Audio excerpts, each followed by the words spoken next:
what's trending, what colors are in, what style, doors. Oh my gosh, what am I gonna do? Well, let's break it down. I've got 3 trends that well, maybe more than that I see in kitchen cabinets. I gotta know because these are all going in a dumpster. Stay tuned. I've been scouring the earth trying to find the kitchen cabinet trends for 2025 and beyond. So how do you know what colors are trending? So as I pack up our shed and get ready to move out, remember that when you're moving, when you're renovating, when you're living not in your home, cut yourself some slack. It is one of the most stressful things you can do in your life. So cut yourself a break, give yourself some slack, make time for yourself, blah, blah, blah.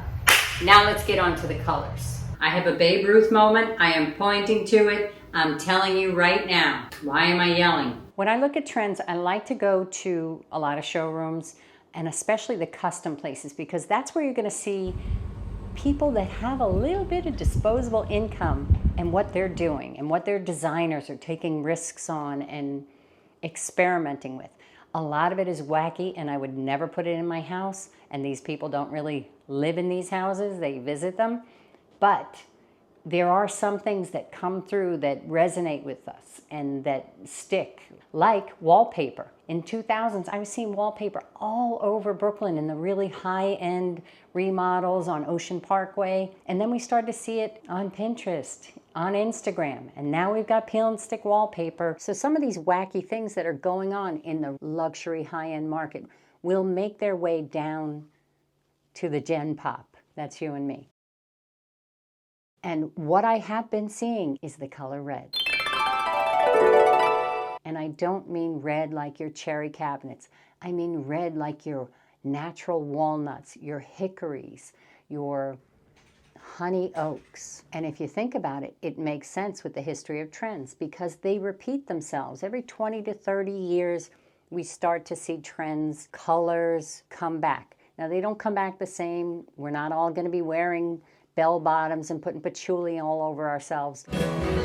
But the browns and the greens and the earth tones of the 70s, the grunge of the 90s, even the 40s and the 30s is coming our way. The browns, not the dusty with gray added. Gray is gone. Gray is banished from the universe of kitchens. It is a sad food color. If you've got those cabinets from the 70s or the 90s with the cherry and the yellow and the golden oak, those tones are coming back. They're coming back more refined in a rosewood, in a natural walnut, but they're coming back. We're going to see a lot less of the all-white slick kitchen of the 2000s.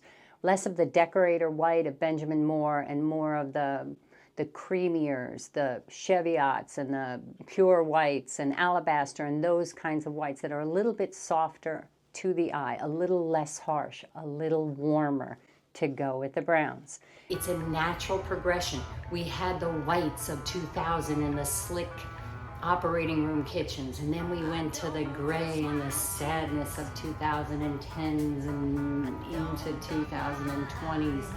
And we threw in a little bit of wenge, and then we were sorry about that, and we went to a little bit of bleached oak. The blues or the grays or the greens that we were seeing in the last 20 years or so, lay off the gray. Let gray die the death it deserves. Blue and green, when they are done, super saturated and rich and deep, and pale navy or a deep forest emerald green are wonderful in a kitchen. But when you get into the lighter greens, the lighter blues, think about your favorite restaurants. What colors are they? You have to remember the color wheel when it comes to food. And green and blue, if you're trying to lose weight, they are fantastic. A nice light green, pea green, will make you less hungry. If you think about the psychology of color and your favorite steakhouse or your favorite restaurants. My favorite steakhouse is blood red. My favorite smoothie place is green and blue and purple. So do the math. If you want to lose weight, Throw light green in your kitchen, or purple or blues. Those are colors that are going to decrease your appetite, make you less hungry, make you more active. But the rich warmth that is coming is going to make us all fat. It's cozy and it's warm, and oranges and rich yellows and golds. I have been to hundreds, it feels like, of showrooms. And I've narrowed it down to a couple of places. 2 of them are custom.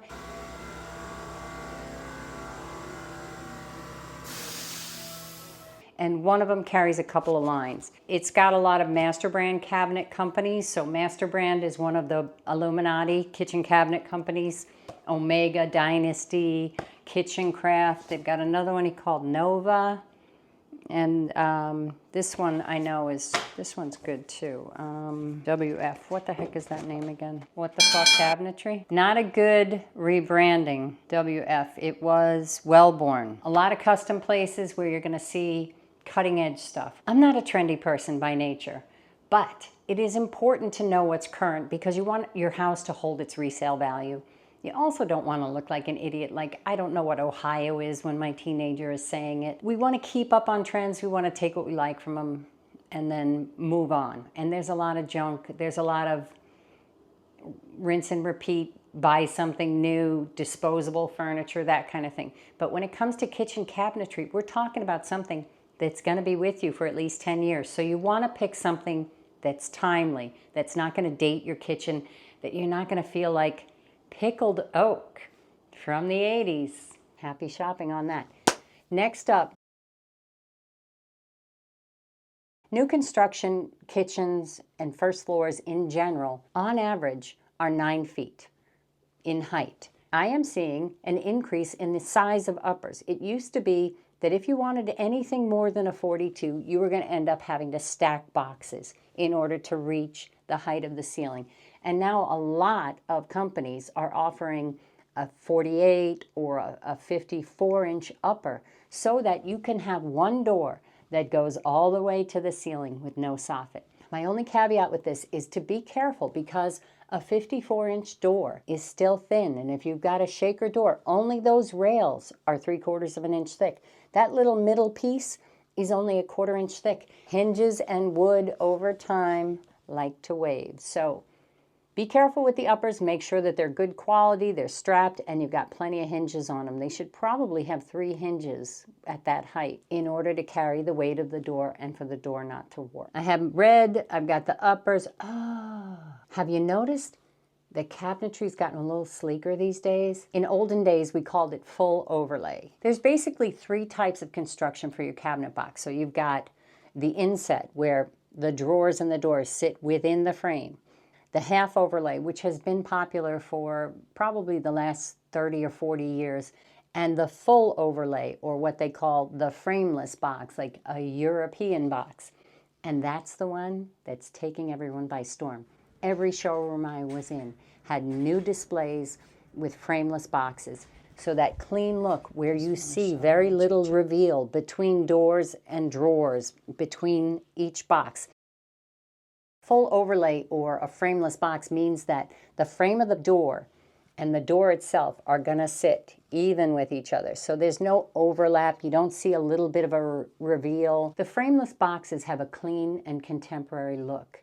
And the drawer faces go all the way to the end, and you don't have any of those little spaces showing. Especially good with really high gloss, flat front, more contemporary looks. But I saw it being installed with shaker, with a more traditional raised panel door. And I think because the frameless boxes have gained in popularity, we're starting to see the last trend, which is a bonus for you. I said 3, but this is 4 if you stuck around.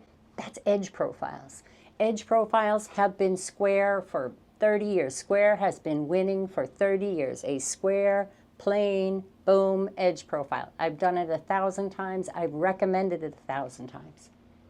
But oh gee, things are a-changing. All kinds of crazy edge profiles with a ridge drilled through, the old OG, a rounded, a radial edge. All kinds of edges are coming back to add interest to what might be a little bit of a flatter front. I think the resurgence in all of the different edge profiles are a result of the frameless box, because when you do a frameless box, it lends itself to be more contemporary, more clean lined, less adorned, and so the edge gives it a little something.